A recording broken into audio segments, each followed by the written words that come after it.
It's already 8:31, so shall we begin? We shall begin. Okay, and thank you, Mel, for putting us out. Okay, quickly before, because I always have a lot to do, all these comments that come into me. I want to first show you something on the screen because I mentioned things, and then people ask me, they don't really know what I said. So here, this is the last week I mentioned the Hadassah Medical Convoy Massacre, and you can read about it on Wikipedia, in which some 70 some people, 79 it says, were killed, and these were civilians going up to Mount Scopus, including Professor Fryman. That's the first thing I wanted to mention to you. We'll close this out now. We spoke about Deir Yassin last week and different perceptions of it. I'm looking here on the next day, Tuesday, January 5th, 2021's Wall Street Journal. You have letters to the editor about the Blackwater pardons, if you know about the Blackwater pardons. So one of the letters saying it's a disgrace. These are killers who opened fire on a crowd of unarmed men, women, and children. And the very next letter is a defense of it, that these were under great stress. It wasn't intentional. So there's different ways to look at it. In Rabbi Mazuz's column last week, we spoke about it. I spoke about Tunisia carrying on Shabbos. He tells the story. This is on section 10, note 10. When he came to Israel in the early 70s, someone asked him, "Is it true that in Tunis, not even one person is Machal Shabbos?" And he's like, "What are you talking about? Kulam motzi mir shut. Everyone carries kulam metalkalim." That's before we had Eruvin. Think back to when you were young. How many people really were so medactic that they didn't carry handkerchiefs or things like this? I mean, think about Sukkot. If it's on Shabbos, how difficult it is if you're not connected. I mean, people, it's hard for us to imagine, but that's what there weren't any Eruvin in these cities. So the average person, they weren't really makpid on that, and people didn't understand it really.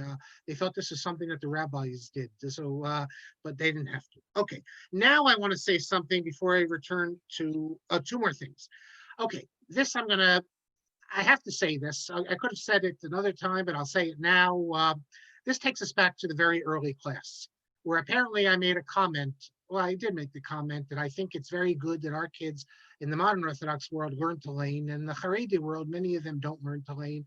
Not all the Haredi world. In yeshiva circles, minyanim, they don't let the boys lane at their bar mitzvah, but they're definitely in Haredi Litvish circles where they do learn. But in the Hasidic world, they don't. Okay, so someone finds, let me just say something. We need to be able to accept criticism or something good, even from the other side. You're never going to convince me that it's not a good thing for the bar mitzvah boys to lane. If you don't lane, half the people never learn to lane. The fact that I'm not in the Haredi world, so what? If you can have your view, but I'm going to have my view. And anyone who's been listening to me knows that I often say that the Haredim do things better than the modern Orthodox. I'm no big defender of the modern Orthodox. Let me give you another example I've never mentioned. I don't like speaking under the chuppah at weddings. The rabbis have enough time to speak. I don't go for that. Maybe if your daughter's getting married, it's one thing. I don't think we need it. I like the Haredi weddings. But why am I mentioning all this? Because someone, maybe there's more, wants to think that this whole idea of the modern Orthodox boys laning for their bar mitzvah it's a show, it's trying, it's a modern Orthodox shtick, like we do other things, like what? Like communal singing. I happen to like communal singing. But I mean, so like this is a modern Orthodox show, and we're Haredi, we go by the Masorah, we don't need to. So it's sheker muchat for if you're listening live or you're gonna listen on the YouTube. Let me read you something here. This comes right from Minhagei of Vermeiza, edited by Rabbi Hamburger. Just so you know, the Minhag Ashkenazi is that bar mitzvah boys lane. It's only recently that in yeshiva circles they stopped laning. What the modern Orthodox are doing, whether they know it or not, is the Masorah. If you look in the Minhag of Worms, it says that on the Sabbath, the Shabbos, right after you become bar mitzvah, Rov b'nei bar mitzvah are the Chazanim, and for Kriyas Torah, and it says that he even says that it's a chiyuv to read from the Torah. If you look in, this is on volume 1, page 165, you look in Ram Hamburger's note, he says, Minhag Pashut Ashkenaz Hayashanara by Mitzvah Kara as Parashah Shavua Kula. The minhag of Ashkenaz was that the bar mitzvah boy read the parsha, Rak Samoch Dorenu, but it's only like within the last generation or two, Hurgulu Rabbi Hakel Lehem. The people stopped doing this. But this is minhag Ashkenaz, and he quotes the Ma'aril, the Lekik Yosef, Yosef Omitz, the Magen Avraham, Rav Yarosh Chaim Bachrach, the Levush. You can see all the sources here. And then he goes on in the Minhagei Vermaiza. He says there are some bar mitzvah boys who have a good voice and they know how to daven b'tzibur. They daven at Ma'ariv the night before. They daven Shachris and Musaf or whatever they can. And then he says there's some who don't even know how to read Torah and they can't read, so they just get an aliyah. But this idea that this is some modern Orthodox thing to perform before the family, that it was invented, it's complete bogus. This is the minhag of Ashkenaz. Now, Sephardim, I don't know, because the Sephardim, for instance, many Sephardim lay before they're 13. And in Jerba, and it continues in Kisei and B'nai Brak, every week they review the Parsha together as a group with the truck.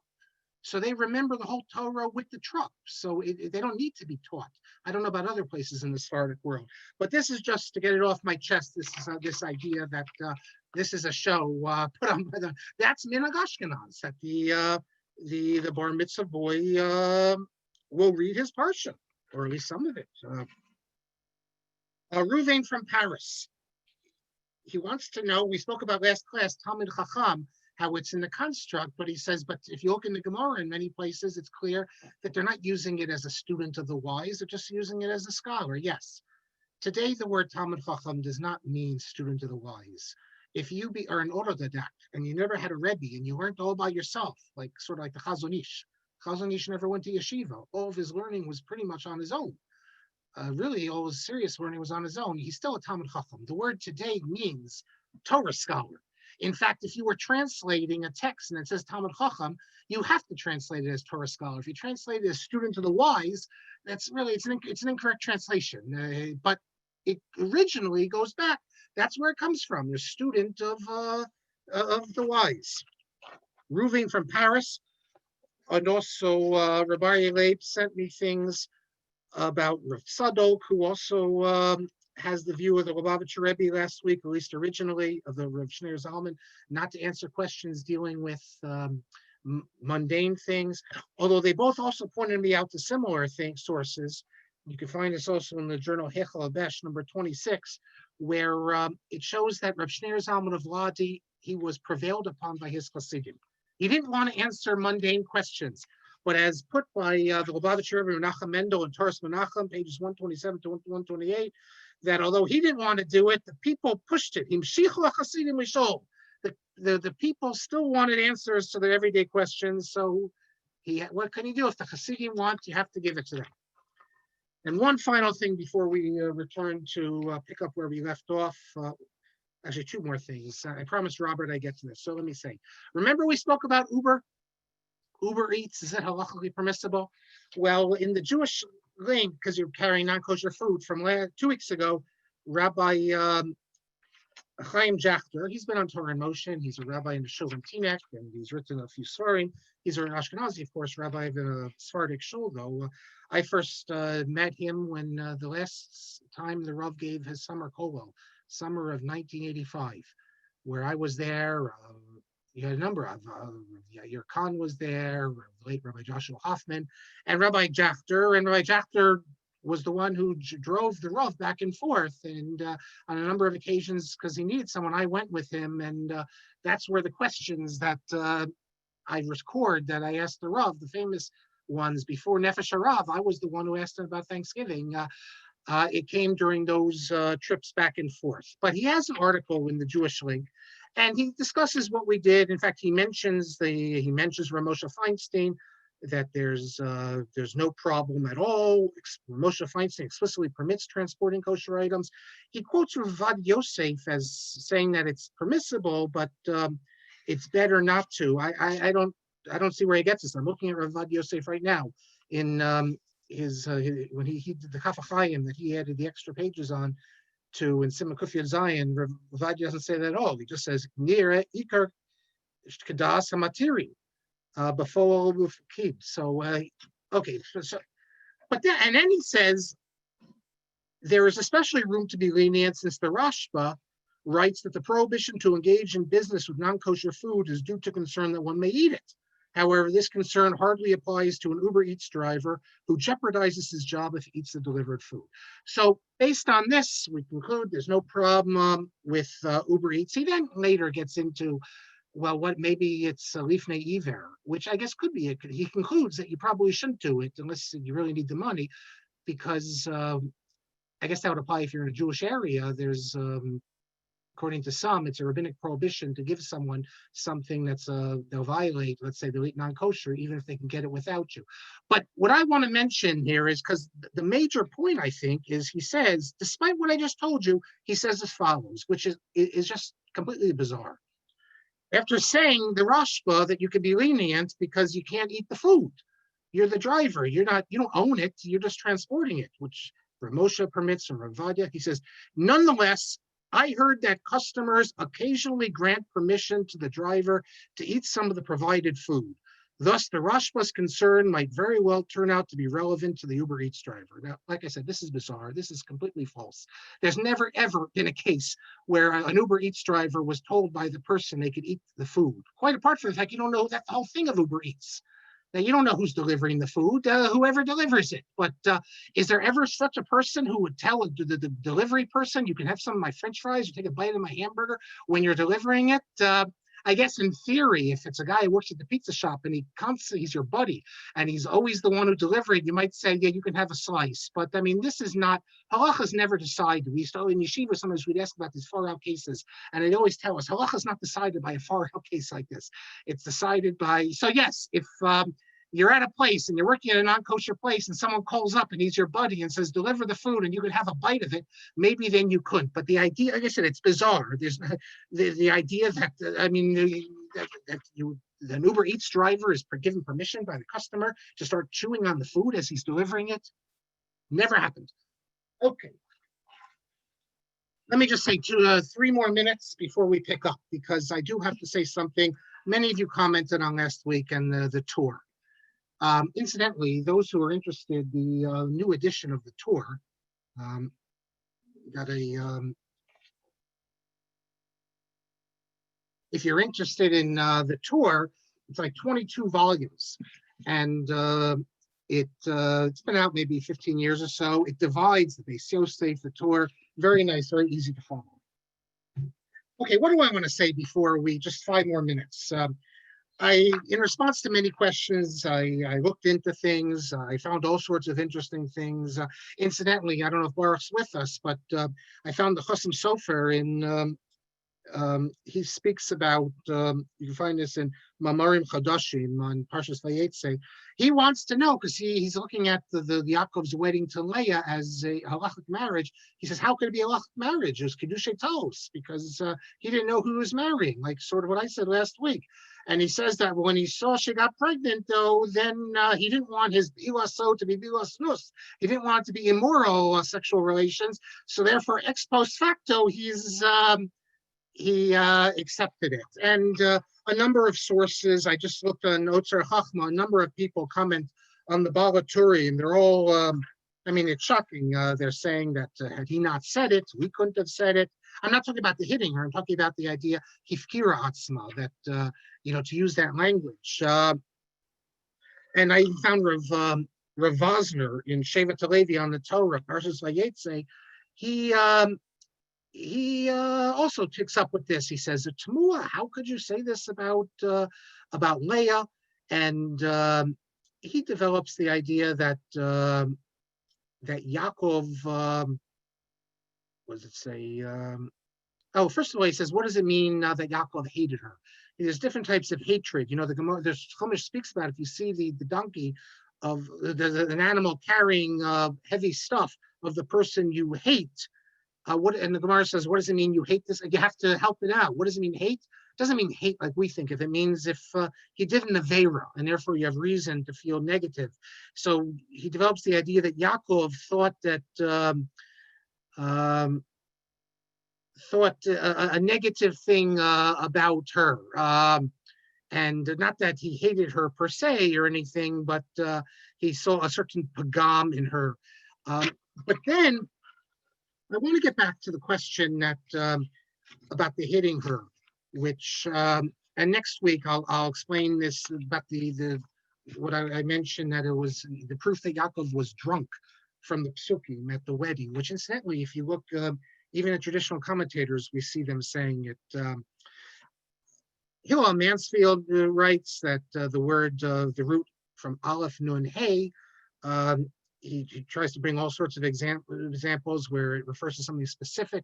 So when Leah says that God has seen my affliction, Chazal, assuming it's from Chazal, where the Torah, we're looking for something specific.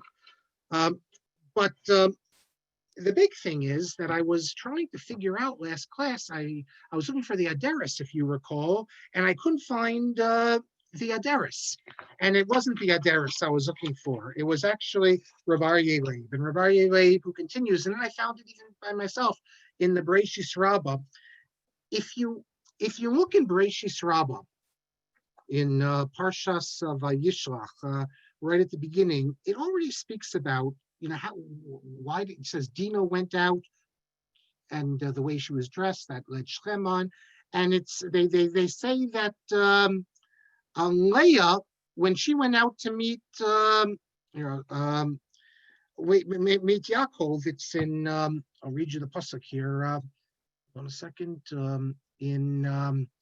It's in chapter 30, verse 16. It says, when Yaakov came into the field, Leah went out to meet him. And what does the Midrash say? It's not me saying it. It's the Midrash. The Midrash says she went out to meet him adorned like a harlot, Kazona. And you have a number of passages in which, for whatever reason, Leah is portrayed negatively in the commentators and Chazal. We wouldn't say that, but that's how she's portrayed. So the idea that Yaakov thought that she was not behaving properly, and maybe that could explain why the Baal Turim was led to this idea of hitting, or whatever it is. For some reason, Leah is portrayed in a certain negative way. I had lots of other stuff I wanted to say, but I see the hour's already late, so I could go on and on. I'll get to the idea of the wedding next week. I think you'll find it very interesting how the psukim actually show us something which you wouldn't get on your own. There's a parallelism, the sort of stuff that Rabbi Liebtag would do. I'll do that next class. I also have to apologize to Rabbi Chaim Palachi, because I said last week that he was the one who said that it wasn't him. He opposed the view that that sometimes you could hit, but they both could hit that. I mean, if there's a good reason, it's actually someone else. You can see this all in my book on page 208. But look, there's a lot to say. I could spend the whole class on this, but I don't want to, because we have other good stuff today. And, there's a lot more that came in this week, but I don't feel I need to share it with you. But this I wanted to. Okay. So let's pick up. We're in the Igros Malchei Rabbanon, the Sefer. We're picking up on page 250, which is Simon Kuf Chaf Beis. And this is another letter to me from Rabbi Shelat, the great Rabbi Shelat, the Rosh Hashiva of Birkas Moshe in Ma'ale Adumim. As I mentioned before, that there used to be a number of Americans used to go to Ma'ale Adumim. There's someone in my shul who went to Ma'ale Adumim. I haven't should say Ma'ale Adumim, but I haven't heard recently, at least from my area, and I'm not sure why. It's a top yeshiva, but Rabbi Sheila, I asked him a question. The first thing we don't need to get into, it's how to understand the passage in the Hakdama of the Rambam to the Mishnah. So he explains it. But then in the PS, he writes to me, thanking me for sending him the collected writings of Rabbi Yaakov Weinberg, actually volume 2, I think I sent volume 1 already, which is collection of all of Rabbi Weinberg's essays, which hadn't appeared. And he says that the house was full of light because this is a great collection, and I didn't even know it. He says that his father, who had just passed away, was a student. His name is Greenspan in Germany of Rabbi Yechiel of Weinberg. And then he says, Zechus Hagaon Hanal Zatzal, that is the Zechus of Rabbi Yechiel of Weinberg, Shahaya Rabbo Shalavi Mari, he was the teacher of my father, Talmud Kvodo Lebeitza should, his Zechus should be stand for me. I find that unusual because Rabbi Sheilat is such a Maimonidean. Oh, first incidentally, he says Zechus Ta'amod.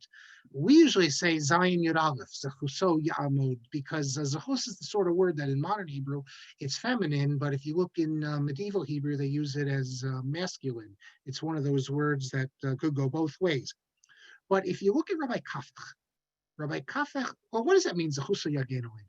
It means that the merit of this deceased person will protect us or, assist us. The Rambam didn't believe this. In the Rambam system, you stand on your own. There's no such thing that someone else's, someone who died, that the mitzvahs that this person did, that his zechus is in your merit.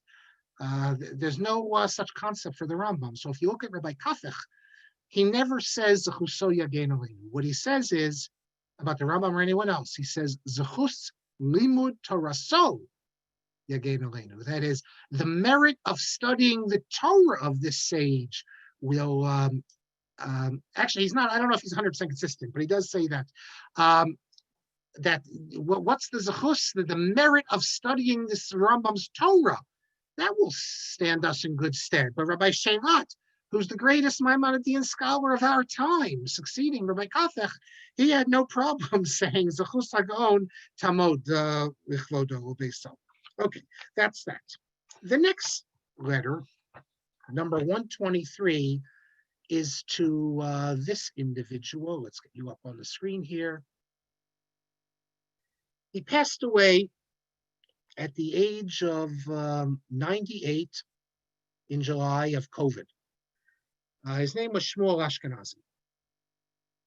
He was regarded as, he comes from the Eda Haredis, that, the extreme Haredi community in Jerusalem. But he became, as it says, he began to publish articles when he was young in every major and minor journal and form of Torah scholarship from the age of 18 in 1940 until his death. He became known as the greatest bibliographer maybe in the world, with his hand on everything. He worked in the Jewish National, well, for a time, I know he worked in the Jewish National Library. He also was hired, he did various projects. Today, if you have a question, if you want to know where something appears, what do? You Google it. You go on Otzar Chochmah. You can find everything. What did we do before this?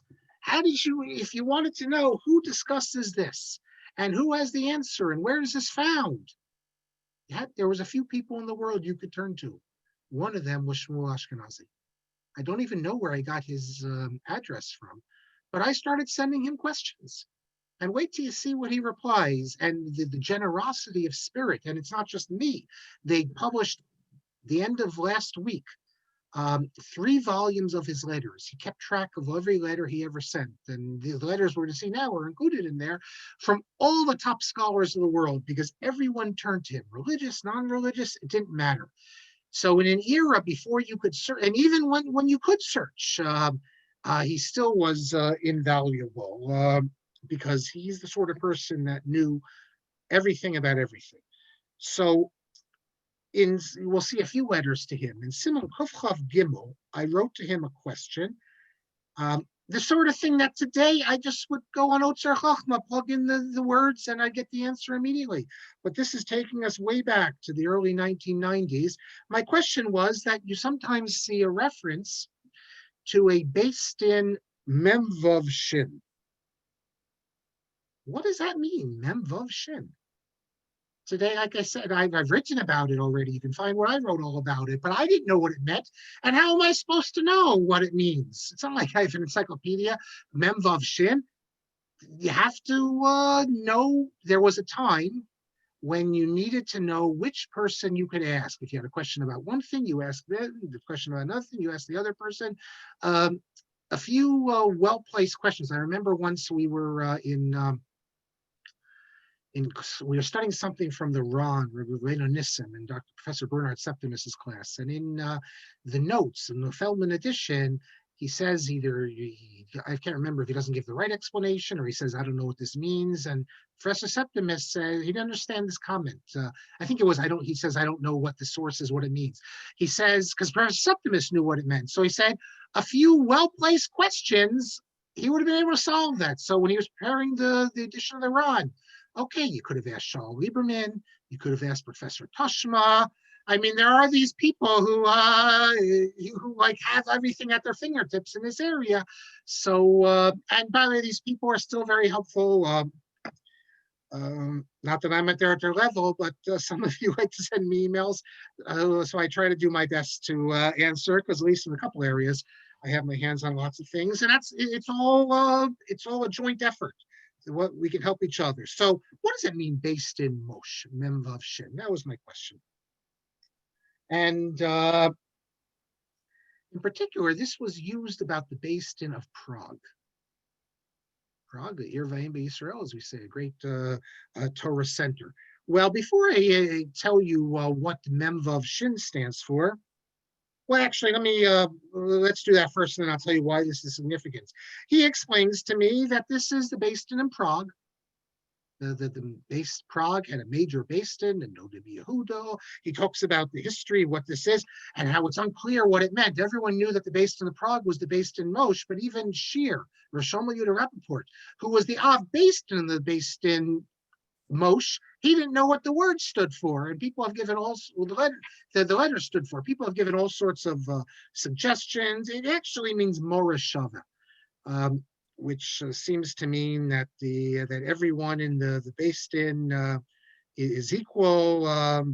But it's the Beis Din of Prague. But what is this Beis Din of Prague? And this is what's so important and significant. This was an appeals court. In Prague, you had a couple different, let's say, Batei Din, and then you had the Beis Din Moshe was an appeals court. This is quite significant because if you look in the Gemara, you don't have any example of an appeals court. In fact, the Gemara has an expression that one Beis Din after another Beis Din can't challenge it. You can't second guess it. So, for example, if you decide to go to the RCA Beis Din and the RCA Beis Din rules against you, you can't then go to the Agudas Rabbanim and say, look over this case. And when the chief rabbinate of Eretz Yisrael was organized by the British, there always was a Sephardic chief rabbi called the Rishon LeZion. But when Rav Kook was made the chief rabbi and the British wanted to create the whole system, they insisted on an appeals court, because you can't have any modern system of law without an appeals court. And they did have it. It is an appeals court. The Beis Din HaGadol in Jerusalem, the official name is Beis Din HaGadol Irurim. It's an appeals court. And you had people in the Haredi, the Eda Haredis, where Shmuel Ashkenazi comes from, who said that, no, you can't have this. There's no source for this. This is taken from secular law. It's wrong. It's not Torah. And yet it's totally false. Again, and Shmuel Ashkenazi could have told them about this, because we have had appeals courts. We had appeals courts in Spain, you had it in Portugal, you had it in Salonika, you had it in Jerusalem, you had it in Moravia, you had it in Prague. So what about this idea that a Beis Din, you can't have appeals court? What does that mean? Well, there's all sorts of explanations as to what it means. Rav Dechovsky from the Beis Din HaGadol has an article about this. Others have articles about this. All it means is that, as I said, if you go to the RCA Beis Din and you don't like it, then you can't go to another Beis Din. But if you have an entire system where you have a court, and then it's understood that when you go to the court, there's also a higher court, then there's no problem, because when you go to the lower court, you're agreeing implicitly that either party, if there's a problem, they could take it to the appeals court. And the Gedolei Yisrael, every great Torah scholar, other than like in the super Haredi world, or Rav Yosef, Rav Yoshev, you go down the list, the greatest Torah scholars, or Jolti, they were all on the Beis Din HaGadol of Jerusalem, which is the appeals court. But this isn't something new. This, and then the most famous one is, as I said, in Prague. But if you look at Simcha Asaf, the great Simcha Asaf's book on Batei Din, the Sidreim, something like that. He has a whole chapter there giving all the evidence for all the different appeals courts that we've had. Seems the earliest are in Spain, and also we have it in Portugal. So That's you have the micro and the macro. The micro of the question is the based in Moshe. That's just the technical term that's used, which I didn't know. Bear it in mind if you ever come across it now for the based in of Prague. But what makes it so significant is that it's an appeals court. And that, so for example, the Noda Yehuda, or all it would be, and he mentions it incidentally. And in fact, in the Noda Yehuda, in one place, he even writes in German, he goes, Appellanten, appeals, or Latin, I'm not sure, yeah, Latin, I guess. So that was the highest court, and if you ever create a court system, you can have an appeals court. Now, what do you do today? If you go to the RCA Basin and you think it's a mistake, I don't think you have you have no choice, because there is no appeal system, and you can't then just decide to go to a different basin. That's what the Gemara is speaking about when it says basin after another basin doesn't challenge it. But so I guess you're out of luck. If you know the famous, I think it was Mordechai Bennett said as follows. He said about Bate Din, it's interesting. He said, if you would go to the rabbi, he's trying to understand something. When people come out of a beis din, two people are arguing over a case, and the one side that loses, they come out and they get very angry and they curse the dayanim.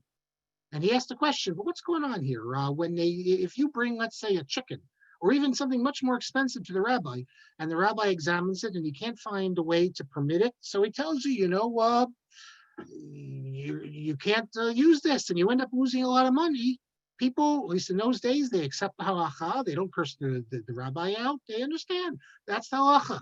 So why is it Rav Mordechai Bennett, he was the chief rabbi of Moravia. He was rabbi in Nikolsburg. He says, why is it when people have a case in the beis din and the beis din rules against them that they end up cursing the beis din and get so angry and everything? He says it's because they're not upset that they lost. They all the time they go to the rabbis and they lose money because based on halachic decisions. In this case, they're really upset that the other guy won. That's why they're cursing the rabbis out, because he favored the other person. And so if you go to the RCA basin and you lose, you can only curse them out, because you can't go to the appeals court. You can't go. You can't take it higher. Now, the function of the appeals court, it's supposed to be if there's issues that weren't raised. I think in Israel, though, it seems to be more of you don't really need to show that. You don't need to show it. Rabbi Bleich has a piece on that where he doesn't understand how cases can be brought to the appeals court in Israel just based on the fact that maybe the appeals court will decide halacha differently. Because we outside of Israel, you think of an appeals court, if there's a problem that maybe wasn't determined correctly, or there's other issues of law. But in Israel, it seems to be standard that if you don't like the decision, you can just go to the higher court and they can overrule it based upon their own shita. But that's the appeals court. That's number 124. 125, and in his letter, he cites a number of examples. And 124 is another letter to Rabbi Ashkenazi. And this takes us back to 1991, a long time ago. I was writing an article, one of my first scholarly articles, not the first one. The first one is also we're going to see soon, on the issue of suicide and the world to come. That's what it's called. It was published in the AJS Review. And I started collecting all these sources because I found something interesting, that the concept, which many people have heard of, that a suicide has no share in the world to come, which you find very common in the Achronim. You don't find it anywhere in the Gemara. You don't find that in the Rishonim. So I wanted to explore, where does this idea come from, that a suicide has no share in the world to come? And I had collected a number of sources on my own. I had seen discussions of it, but I wrote I just in case I overlooked things, I wrote to Rabbi Ashkenazi, just a question, a short question on a postcard. He sends me back a very long letter. This is before the internet, before all these databases. And he cites all these sources beginning with Josephus, and then Yosipon. Yosipon is not Josephus. The Kalila with Dimna, that's this Arabic text, going through Rabachya, Radak. Like Radak doesn't say you have no share in the world to come. It just says you're punished in the world to come. But going on, the Zohar, I mean, the Zohar is interesting because the Zohar says Shimshon doesn't have a share in the world to come because he says Tamus nafshi im plishtim. I might die with the plishtim. So is that maybe that's an example of, I didn't cite this in my article there, um, but in numerous other sources, with all these things, both different directions of, and the last one he cites is from Yoshashal Nathanson, that he goes, Shigra Delishna, Shibafiko, he says, everyone has this idea that, there's no share in the world to come. So that's just the various sources you can see in my article. He called attention to one thing in particular that I cite. I'm not sure what the Zohar means. It would be strange if it could be. I think probably what the Zohar means there is that that Shimshon didn't have faith. That's why, and he decided to kill himself when he shouldn't have. Not that per se the idea of a suicide, because we have all these other examples where they say on the contrary, is suicide. You can pray for a suicide. A suicide does have the world to come. So I don't know.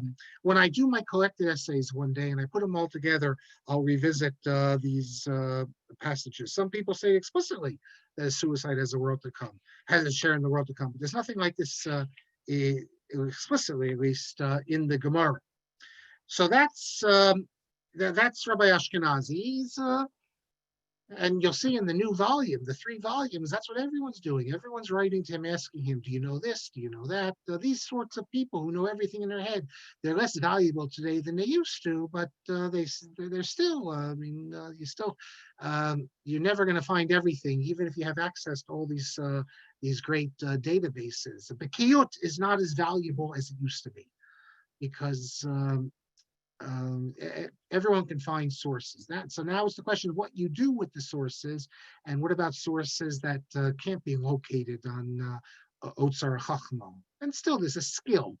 It's not a Chachma, but it's a skill to searching on Otzar Chachma. But to make no mistake about it, so the Bekios is not the same. So when you see someone like Rav Yosef, who has his hand on anything, that's before you had Otzar Chachma and all these things. If you know how Otzar Chachma works, you can see certain writers today, and you know they're citing it from Otzar Chachma. You know that all their Bekios comes from the computer. It's like, what do they say? The Egel Azav, they put it in and it pops out. You pop in the thing, and the information comes out. And sometimes you see they're citing from the incorrect sources because they're just citing it from the Otzar Chachma. They don't know what they're citing. They're citing. I've seen some examples where they just cite from the title page without realizing what's on the inside. It's a different author, but real Bekiot, not Otzar Chachma Bekiot, still has value. Now we've ended the section dealing with what I called Tikkun Sofrim, and we're picking up with Siman Kuf Chaf Hey 125, page 259, and this brings us to my very first academic article. I was taking a class in college on the Jews of Spain. The first time I ever read Yitzhak Beer's unbelievable works, The Jews of Christian Spain. But I don't know how I found out about this, but I started researching it and then I published it, the idea of the herem on Spain. So what is this idea of a herem on Spain? Well, there was a common belief that after the expulsion of Spain, the rabbis declared a herem, a ban on return to Spain. The rabbis did say you can't go back to Spain, but that's because we have various takanot in communities, because when these Jews had left, they've gone, also Portugal, they've gone to, let's say, the Netherlands or Hamburg, or they were in England. What happened is that they were still doing business with Spain and they would return to Spain. And when they returned to Spain, they had to live as a Christian because they couldn't live openly as Jewish, so they'd be executed. So obviously, you couldn't allow people to go back, and there's all sorts of takanot that if you do return to Spain for like a year, you can't have an aliyah. It was crazy to go back to Spain. I mean, it was dangerous. You could be caught and killed, and there were people who were. But people for money would go back. But there never was a herem, a ban on going back to Spain. But this became an issue because at the end of the 19th century, Spain, Jewish community in Spain was existing already for a few decades and started growing. And then Jews who had to leave Germany before World War II, Spain was an option. And so people started talking about Spain. Are you allowed to go to Spain? Is there a halachic prohibition? It's amazing that all the Gedolim who've discussed this issue, starting Rav Kook, Rav Herzog, you go through the list, all the chief rabbis, and then more modern ones because of my letter.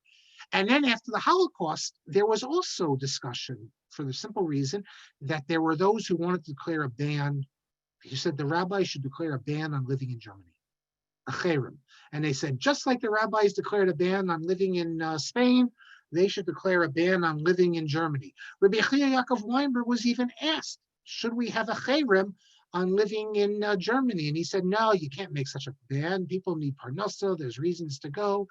Rav Meshulam Roth, the Komavasser, was asked about this, and he discusses the herem on Spain and says there was no herem on Spain. And so that's why there was discussions on this. So I wrote an article. You can read about it in the journal Sefarad. Sefarad is a journal. It's been appearing since the 1940s, I believe, not in the 30s. I think it begins in the 40s, which is a journal of Judaic scholarship by Spanish scholars. Most of it is in Spanish. Some of it is in English.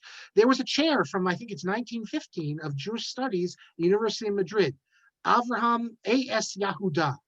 Avraham, I think it's Shlomo, or maybe Shmuel Yehuda. He came from Jerusalem, a big scholar, Bible scholar, all sorts of interests. And he was in Spain, and he had a chair a chair in Spain. He came from Jerusalem, and he had good relations with the Arabs.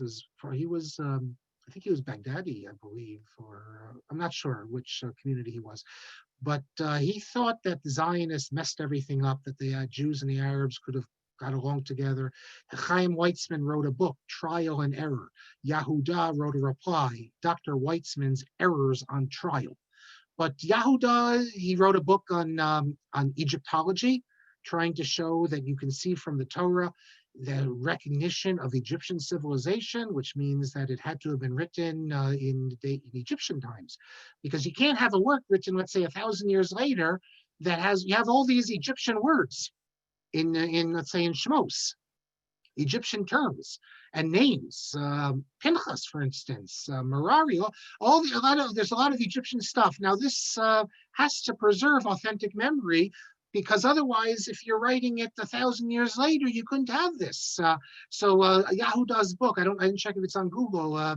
He has a whole book on Egyptology in the Torah, but he wrote on many areas, and he was in Spain. Incidentally, the expulsion order, the expulsion of the Jews of Spain was only officially lifted in December of 1968. Before that time, technically, and this is written in the expulsion order, which you can see online, Jews found in Spanish territory could be executed. And but Jews started returning. It became a secular country. It didn't matter anymore, but technically it was on the books till 68. And it was only in 1986 that Spain establishes diplomatic relations with Israel. This is 38 years after the founding of the state and 3 years after the socialists assumed power. During Franco's time, they didn't have relations, although Franco, there's suspicion that he might have. Franco is a well-known Syrian name, Sephardic name. He might have had some Jewish blood. It's not clear. There were Jews that were saved during his time as dictator. But turn off that sound. Okay, so my question was, though, is there such a concept of a herem on Spain? And I knew halachically it's not relevant. Everyone who dealt with it shows, no, of course there's no a herem on Spain. And Rav Yosef visited in 1977. There's no issue of visiting there or living there or anything. But I wanted to get more sources for my article, and I wanted to know what the current chief rabbis say. So I first wrote to Rav Mordechai Eliyahu. This was in 1987, so we're talking a long time ago. And where is he? First I wrote to Rav Mordechai Eliyahu. Here he is. The next person I wrote to, I'll just show you the picture now. That's Rav Avram Shapiro. He was also chief rabbi. He is with President Bush, number one. And that was my question. Is there a concept of a herem on Spain? And the first reply from Rabbi Mordechai Yahu was that he says, I don't know anything about it other than what Rav Yitzchak Nissim. He was the chief rabbi, not the one directly before him, the one before that. Also a Baghdadi, Rav Yitzchak Nissim and Rav Vad Yosef and Rav Mordechai Yahu were all Baghdadis. And he says that we don't have anything explicitly written. He thinks that maybe there's a hint to it because the Mabit of Moshe Trani says that there's no Jews living in Aragon and we're sure none will come. And he says, well, this implies that they said that no one should return, which I did say, although it's not an official claim, they did say, you shouldn't go back there. But Rav Mordechai Eliyahu says we don't have any real sources on it. And obviously this doesn't apply if you visit there. We do trips to Spain. God willing, we'll return our trips to Spain. Those are some of our favorite trips. Spain, incidentally, also includes Barcelona, which in medieval times, that's not Sepharad. In Barcelona, where the Ramban is, that's Catalonia. That's Spain is Castile and Aragon, all the way in the north there, close to France. They even speak a different language up there. If you remember, was it 2 years ago? They had this revolt. They wanted to, but today we regard it all as after the expulsion, because they were expelled from everywhere. Sepharad then included everywhere. And the Rambam, he always, even though he's living in Egypt, he always regards himself as from Sepharad. So that's from Mordechai Eliyahu. Rav Avram Shapiro, through his secretary, he didn't write it personally. Like Rav Mordechai Eliyahu, his letter is personally and signed by him. It's just the chief rabbi tells me to tell you that although it's explained in a number of books that dealt with the herem on Spain, there's no source for this, that there was such a herem. And look, today there's a nice big Jewish community in Spain with Rabbanim and Chabad. Chabad just opened up last year, a year and a half ago. No, it's actually a year and a half ago. Yeah, a Chabad house in Girona. There's no Jews in Girona. There are no Jews. Well, I take that back. You never know. There could be Israelis or something. But there's no community in Girona, but you have a lot of tourists. And everyone goes to Girona because there's a big museum there about the Ram. It's called the Nachmanides Museum.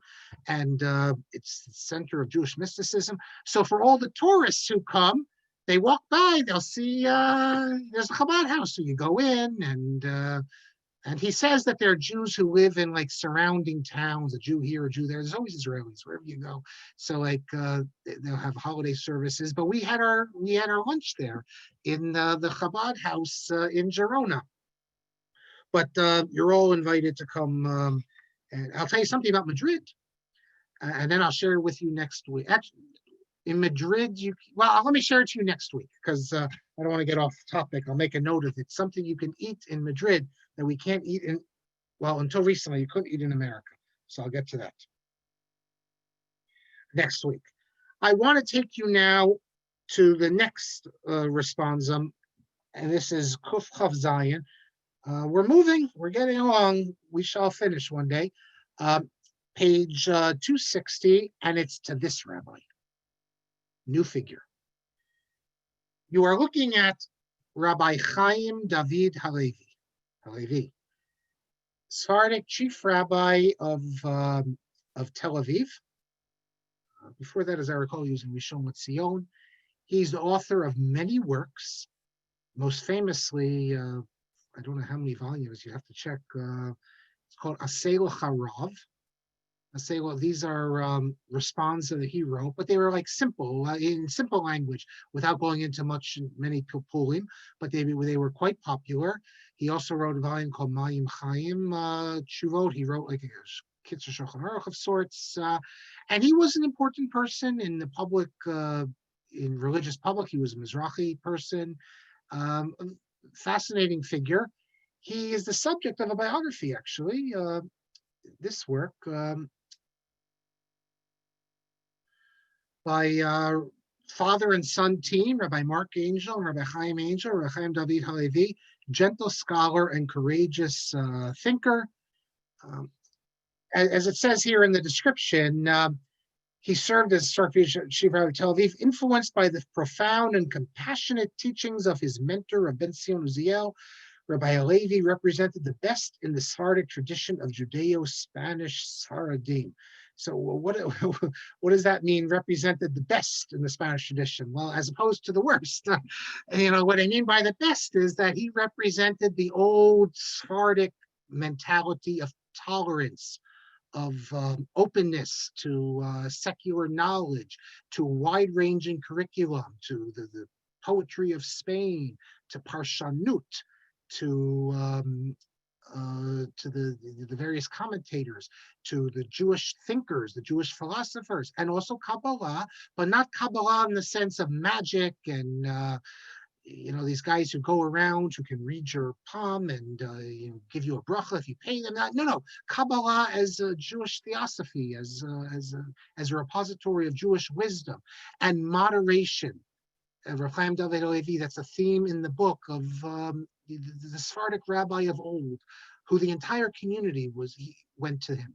Not everyone was so observant, but the rabbi understood that he's responsible for everyone in the community. So he was able to reach out in love to all members of the community, no matter what their level of religiosity. The opposite, I guess you could say, of kana'ut. So for Rabbi Marc Angel, if you know his own philosophy, obviously Rabbi Halevi would be someone that he would look up to and would be the model of Judaism that he would advocate. And that's indeed why they wrote the book. My question to Rav Chaim David Halevi was as follows, and this goes back to 1989. We were talking before about what is said about Leah. She went out dressed like a harlot. Well, that's not in the Chumash. You can find all sorts of examples. Most famous, I think most people know this because you learn it early on. When you're a kid in school, it says Noach was a tzaddik in his generation. So what does that mean? The Gemara says, I believe it's right on Rashi as well. What does it mean? Some say that only in his generation he was a tzaddik. If he lived in another generation, his generation was so bad that anyone who's had it halfway decent is a tzaddik. If he lived in another generation, he wouldn't be any big deal. And the other opposing opinion is that no, he was a tzaddik in his generation, but had he lived in the generation of Avraham, then he would have been even a greater tzaddik because he would have been raised by his generation. But how can you say that? It says he's a tzaddik. You say he's really not such a tzaddik. It's only because of his generation. A couple of weeks ago, we had the parashah. It says Yosef went in to do his work. You just read the pshat. He went in to do his work. But if you look, one of the interpretations is he went in to go sin with Potiphar's wife. And you can find over and over again where Chazal read things in a negative way that if you look at the pshat, Bilam doesn't look so bad. What does Bilam do that's so bad?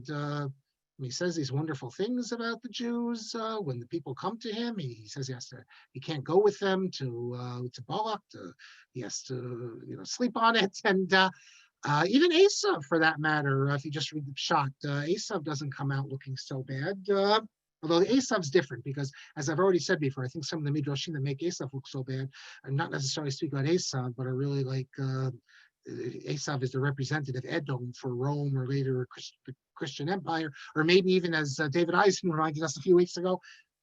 Did he David, or maybe in response to what David said, even for Jesus? It could be that sometimes Bilam's mentioned, he's a stand-in for Jesus. But we have plenty of examples, and the Makoshet Zeitzim, the one who goes out and gathers on the Shabbos.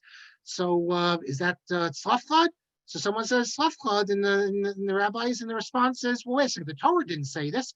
So if you're right, it's Lashon Hara. If you're wrong, it's Motzi Shemer. So my question to Rabbi Halevi was, how do the sages offer these interpretations?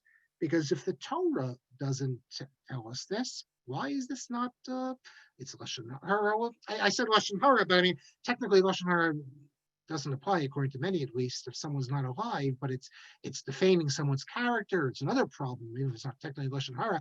How can you say bad things about it? If the Torah doesn't mention it, even if you think it's true, how do you have the right? How did the sages of old have the right or feel like it was important to offer these interpretations which make Leah, for instance, look bad? Isn't this wrong? I was asking. I mean, not that I'm criticizing Chazal. I want to know, how does this work? What's going on here? And he replies to me as follows. that everything we see in the interpretations of the sages, that refers to Gemara, Midrash, and I would say even, I guess, you get to Rishonim, because occasionally the Rishonim will even offer interpretations like this. He says, this is Amita Shel Torah. This is part of Torah. And he says the Torah wished, according to this understanding, the Torah wished that we would know that which the rabbis explained. In other words, when the rabbis are explaining it, it's not that you have Torah and then you have they're giving their interpretation, which makes them look bad. No, this is part of Torah. The Torah wishes us to have these understandings. So why? Well, you can give all sorts of reasons, because then we can understand why Esav is who he is, and we can understand why Yaakov responded that way. And we can explain all sorts of reasons why it's important for us to know this information. And of course, you have to explain, why did the Torah tell us? And that you can also give explanations of why the Torah, there's all sorts of ways you can understand why the Torah didn't. It could be just sometimes I think the reason is because it's not meant for everyone. Getting back to this old issue, remember the story of, it says that they wouldn't read certain things. Well, I don't want to get into that. Actually, it could be that certain explanations, maybe not everyone's supposed to know. I don't know. You can come up with all sorts of reasons. And he says, regarding what I said about Noah was a tzaddik in his generation, he's saying that from the interpretation of the person who says it means he's only a tzaddik in his generation, this is the Torah saying it. It's not like you have the Torah and then you have an interpretation separately. No, this is what the Torah is saying. So by explaining it this way, you are revealing what the Torah wants you to know. So it's the question which I asked, well, how is this, this is revealing something extra that maybe wouldn't it be better that we wouldn't reveal this? The answer is no, because the Torah Dafka wants us to know this. And then, of course, we just need to explain, well, then why is the Torah written in a cryptic way? But that you can ask about everything in Torah Shabbat Peh. Everything we have, there's a reason why certain things are written explicitly and other things are only to be derived. I always assume that in matters like this, the Ikar is one, and the other is like a tolda. It's not necessary. It's not necessary to know whether Noah was a tzaddik only in his generation or in any generation. Torah says he's a tzaddik, so you can assume he's a tzaddik whenever he was. You don't need to know that. It's not an ikar. It's not essential to know that, but the Torah is telling you, according to that interpretation, that this is what it is. So if you're able to learn and go beyond the simple meaning, then you'll be initiated into that. And then he says there's chas v'sholom, this is not lashon hara, and he says this is no different than like the Torah writes about other people like Lavan, Esav. Although Esav, as I said, he's much worse than Chazal. Lavan's not a good character. Why does it write about Lavan? Of course, I don't think this is such a good answer, because Lavan's a Russia, so of course you can write lashon hara and say bad things about Lavan, and Esav also. I was Dafka speaking about people like Noah, who are not portrayed that way, but Rabbi Halevi sees it as the same. He says that the Torah tells us these things either explicitly or giving it in a way that you're supposed to see it. And since the Torah is saying it, this isn't something separate. You can't ask why was it done. Although I mentioned in the case of Tzafcha, they do mention, but that's the sages asking that. And it says they tell the story of the Egel. And the spies, look, the spies, that's saying a bad thing. You could say, why does the Torah tell us about the spies? It makes them look bad. But the answer is because the Torah wants us to know certain truths. And he says, yeah, this is the explanation. Otherwise, you can't tell anything. And he says it's, and for the bad people, he says it's a mitzvah to explain the bad things they did. And of course, you look in the sages, they don't just say about Torah figures, they say about other figures. And throughout history, this is it's a tension, which I don't know what the answer is, because on the one hand, you're not supposed to say bad things. On the other hand, we know you're supposed to expose the hypocrites. And if someone who we think is a pious person did something bad, we're supposed to let people know about it. So at the end of the day, it seems that there's confusion as to how far you're supposed to take this. Look, if you're writing a work of history, of course you're supposed to write what happened. And if one rabbi did a terrible thing to another rabbi, you don't have to write it. They write it themselves, the other rabbis. So the assumption seems to be that something done publicly, that it's important for people to know. it's okay to mention it. And I think the stories that we saw, the shocking stories about the rabbis criticizing other rabbis, is because the other rabbis are supposed to see this and learn from this. The Rav Levi ben Chabib, the Ralbach, he asks about, he has a response in which he wants to know about some of these stories that talks about certain rabbis who were given sexual temptations. And why would you tell a story like this? There's a famous story. A man traveled very far. His Tzitzis saved him from sinning. And the Ralbach sees this as actually a praise. That you see that they were today we wouldn't regard it as a praise. If anyone told a story like this, that a great gadol traveled far to the prostitute and only at the last minute we wouldn't think that that's praise. But the Ralbach thinks this as praise, these stories, because it shows that even the greatest people, they were able to overcome their inclinations. Rav Lichtenstein somewhere writes, he actually appreciates that approach because he says that if you look at the Gedolim literature you have nothing like Augustine's Confessions. Augustine wrote a work, an autobiographical work, in which he spoke about how, as a youth, what a sinner he was. Today, you can never have that because if you have a Baal Tshuva who becomes a great Torah sage, he'll never want to reveal how he was in his youth, and no one would ever write about it. In fact, they cover it up. Rabbi Wolbe, for instance, the famous Rabbi Wolbe comes from a completely great Musar figure, but he came from a completely irreligious family. And yet, if you read the Haredi newspapers after he passed away, they make him seem like he was a Torah sage from his youth and this and that. His father was an atheist, they say, completely irreligious, certainly professor in Berlin. He came from an irreligious background entirely. And after this appeared, one of the obituaries, I think it was in the Jewish Tribune in London, someone wrote a piece in saying, why can't you tell the truth? This is a great milah for him that he grew up in this non-religious home and he was able to become religious. But in that world, they won't want to say this. So Rav Lichtenstein writes that we don't have anything like Augustine's Confessions, and he thinks that's a problem because, look, we have Rabbi Akiva, we have Reish Lakish. The Gemara tells us about these people, so it shows that if you're you shouldn't be ashamed of your past. Don't be ashamed of. Rav Scheinberg and Rav Lichtenstein were never ashamed of the fact that they could tell you all the baseball players from the 1940s and 50s. They moved beyond that, but they weren't ashamed by it. And yet I know a certain rabbi who made believe in public, and he comes from that he didn't know who the Yankees were. Literally made believe he didn't know who the Yankees were. And this is someone who came from a non-religious background, believe it or not. But I mean, he felt like literally had to make believe they didn't know who the Yankees were, that they were either a baseball team or something. We don't need to make believe with that stuff. Oh, it's already 9:33. Let me take the questions and comments. Thank you, Mel, as always. Mel, you're not a Yeki, but I appreciate it. Baruch says, congregational singing is the way I recall the expression, rather than communal singing, right? Congregational, communal, they're all the same. This is really an American thing, the Young Israel movement. It used to be you'd sit and listen to the chazan.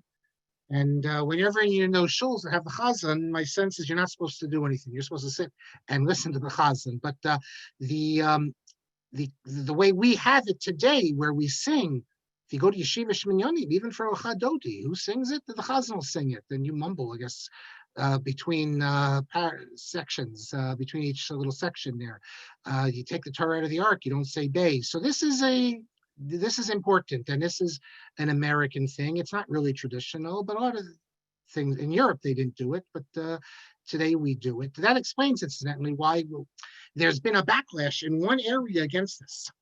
All of us here, I think, or at least people my age and older, we grew up in Hallel singing. Remember, we used to sing, we would sing it all together. Although really, you're supposed, the Aruch HaShulchan sort of like, as I recall, justifies it, but it's supposed to be responsive. That's one of the achievements of Art Scroll, the Art Scroll Siddur. I remember how it took a while, but now, if you start singing Yomar now with the chazan, someone will shush you. And really, Art Scroll's right. It's supposed to be responsive, but because we became a community where we sing together, and if you look, for example, on Rosh Hashanah, Yom Kippur, the Machzor will tell you responsive, and yet we sing it all. We don't do it responsive.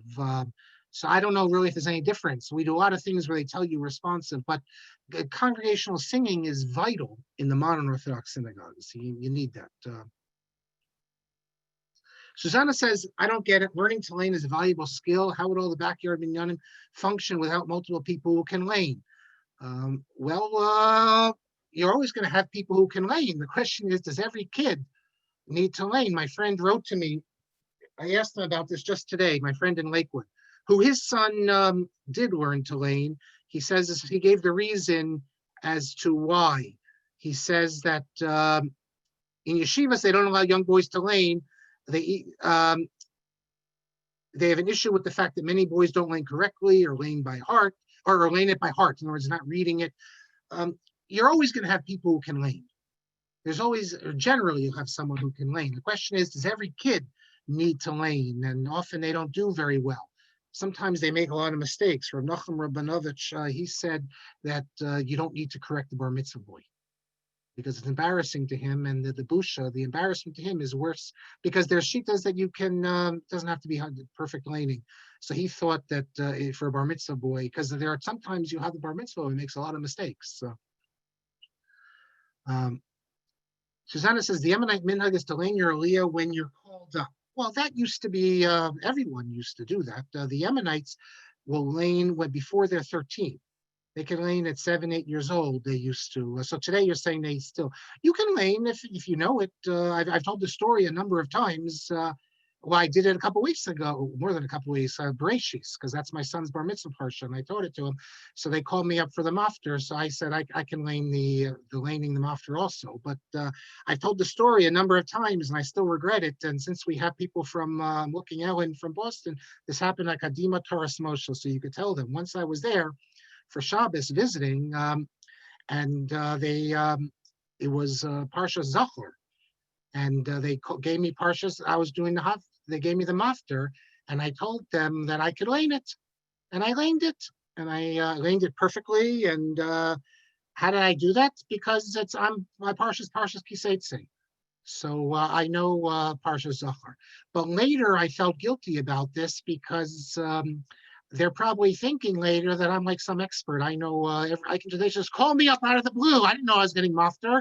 And all of a sudden I can say I can lane it. They think I know every single Torah portion, which isn't true. All I know is Kiseitse and a few Rishons that I've laned in my son's parshios. So I felt that afterwards that was, I didn't think of it till later, but I gave the wrong impression that I'm some Jeremy Weeder here who could just lane.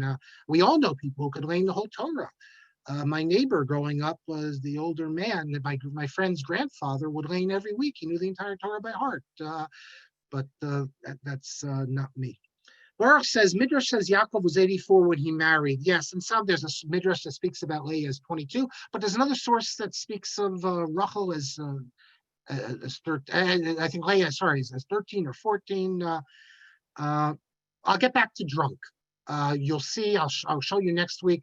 Psukim, I'll show you the Das Zakanim, and I'll show you the Sforno, and I'll show you an unbelievable parallel, which I think you'll find fascinating.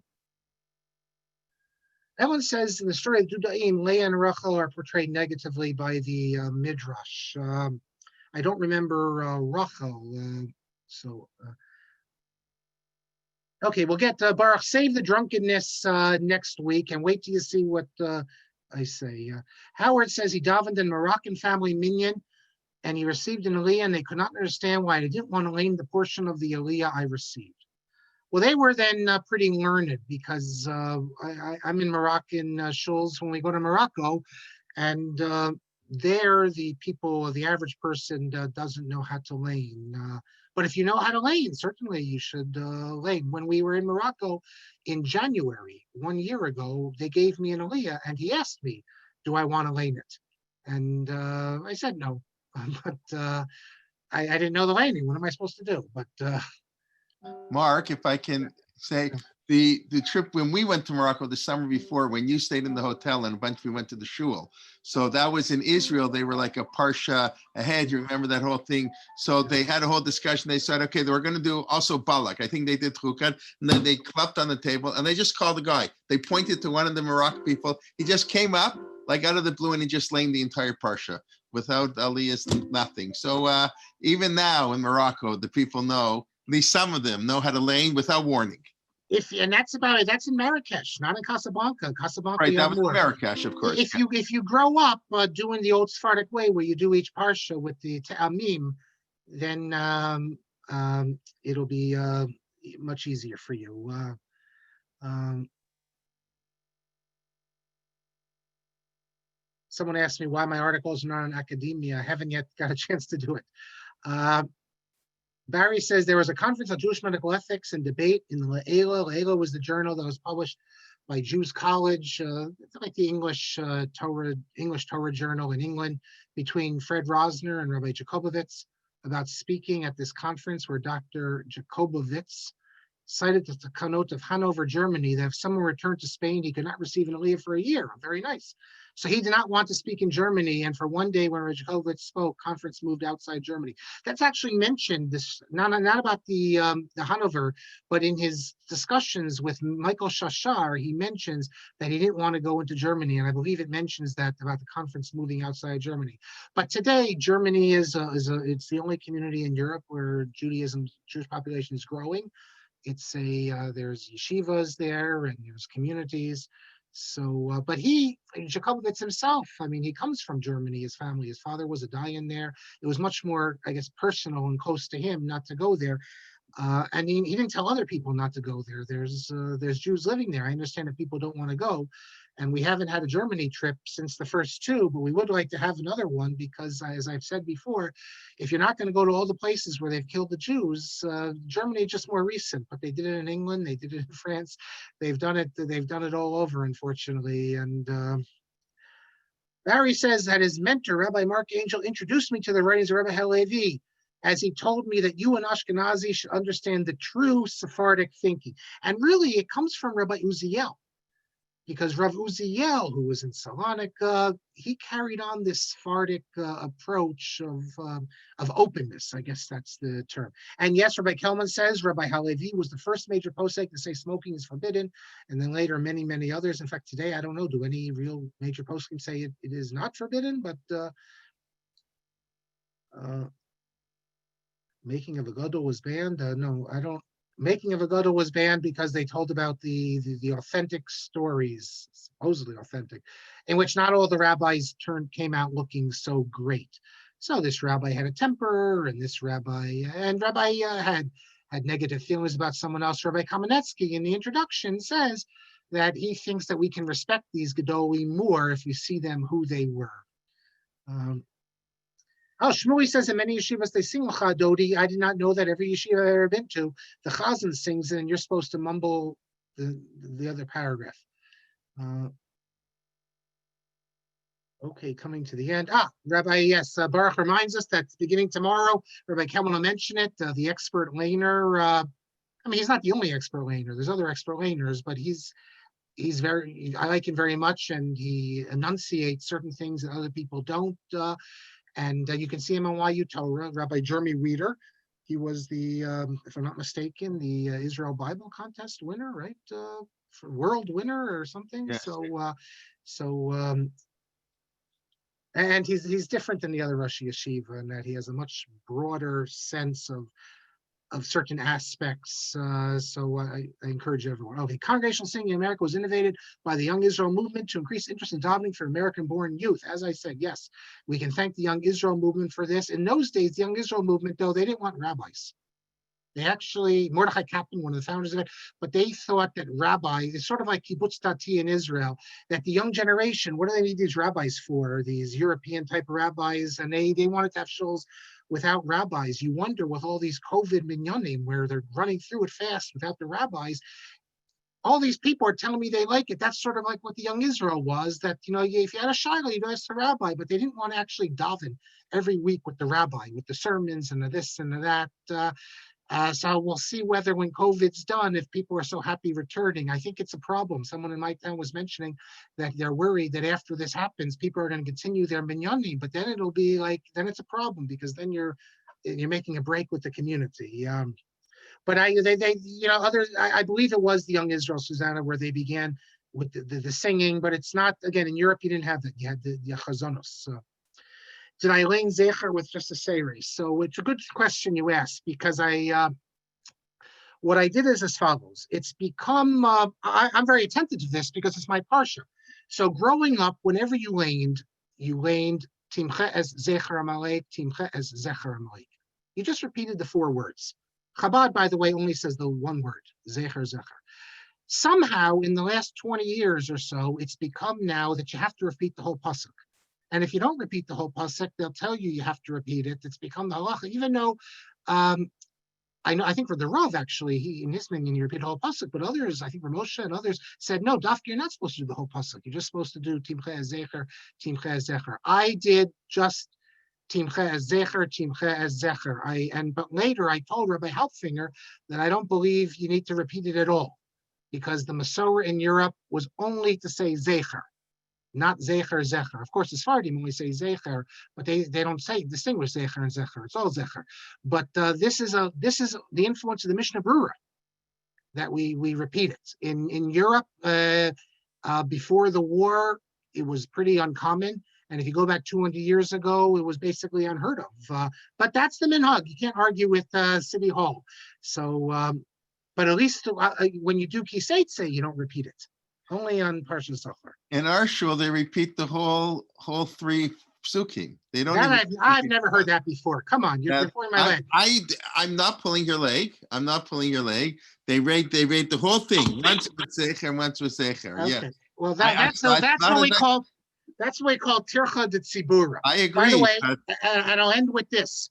So you take this. It's a if you come on the Central Europe trip, you'll learn where this notion came from that women are obligated in Parshas Zachor, because women are not obligated in Parshas Zachor. It's not a halacha. So it's a mitzvah seishes man grama, or not a mitzvah seishes man grama. It's some say, but we assume it's connected to Milchama, a war, and women, as it says, la b'nei Milchama.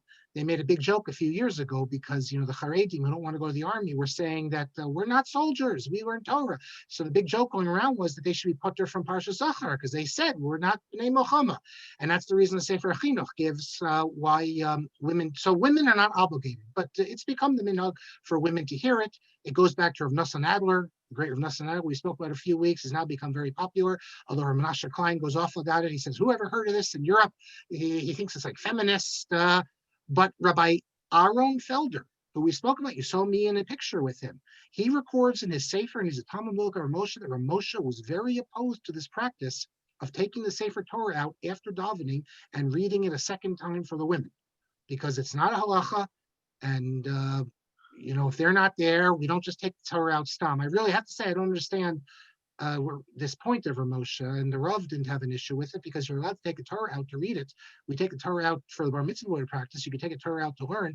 So I don't see why Ramosha had an issue with this, that you couldn't take it out. Maybe because he thought it was like a sheker. You're implying that it is an obligation.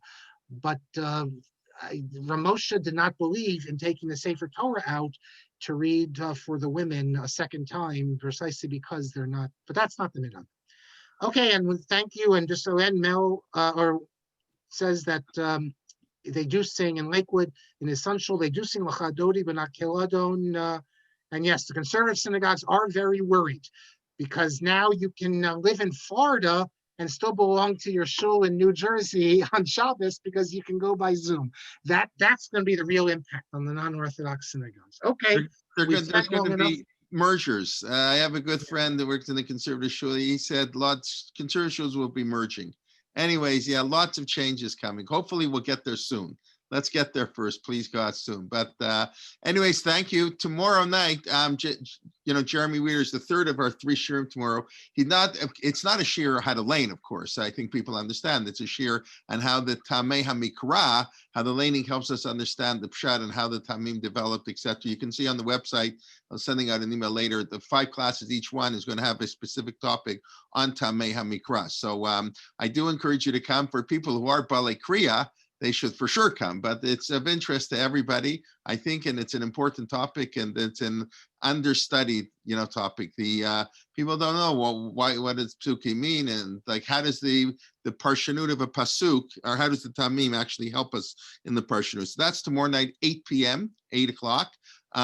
Going backwards, Benny Gesundheit, of course, is 17th of 30 classes in Sefer Tehillim at 12:15. And 11 o'clock, we start a 4-part series just our first of the 2 series are starting tomorrow. Daniel Schwartz, Modern Anti-Semitism and the Study of Ancient Judaism. He's a professor at Hebrew U, an expert in this ancient Judaism. And so that's a 4-part series starting tomorrow at 11. We got a triple header, and then we have another triple header on Wednesday, and that double header on Thursday. So I do know about baseball, and I'm not embarrassed. I know who the Yankees are. I know who the Blue Jays are, and all kinds of things I know. And when I was a little kid, my father would say, if I knew sports, if I knew the Gemara like I knew sports, I'd be a big Talmud Chacham. Well, let me just say, and for whoever's going to put this on YouTube, you keep it on. Don't cut off this. Oh, I It's shouldn't. one of the greatest things to listen to if you want. It's his greatest ever he done. I think there's probably a link on the Wikipedia. Listen to Rabbi Aaron Rakefet's Hesped for Joe DiMaggio. I think it's in 2 parts. If you haven't heard it, you can even speed it up on YouTube if you want. It is classic. What Torah lessons you can learn from the great Joe DiMaggio. And it's Rabbi Aaron Rakefet, who's my teacher, at his best. The Hesped for Joe DiMaggio. He said many times, I heard him say, he taught me also when I was in the Gris Kollel. Rabbi Rakefet said this is by far his most popular shiur that he's ever given. And one thing there's a lot that sticks out from that shiur, but one thing, if I can say, playing baseball, to me, it's mind-boggling. DiMaggio played for all these years. He said he was never thrown out going first to third on a single. Never thrown out at third base in his career. That's like Gavaldic. Like if you know baseball, that's that's amazing. Besides this 56-game hitting streak, okay, now you got me wound up. I'm sorry, but anyways, the great Joe DiMaggio, what can we say? Laila Tov, let's learn Torah, baseball. This is Tafel, but it's Well, Mordechai Elephant, in his memoir, which I'm going to be writing about, he speaks about Joe DiMaggio. So I'm not a baseball fan. I don't know much about it, but okay, good night. Okay, good night, everybody.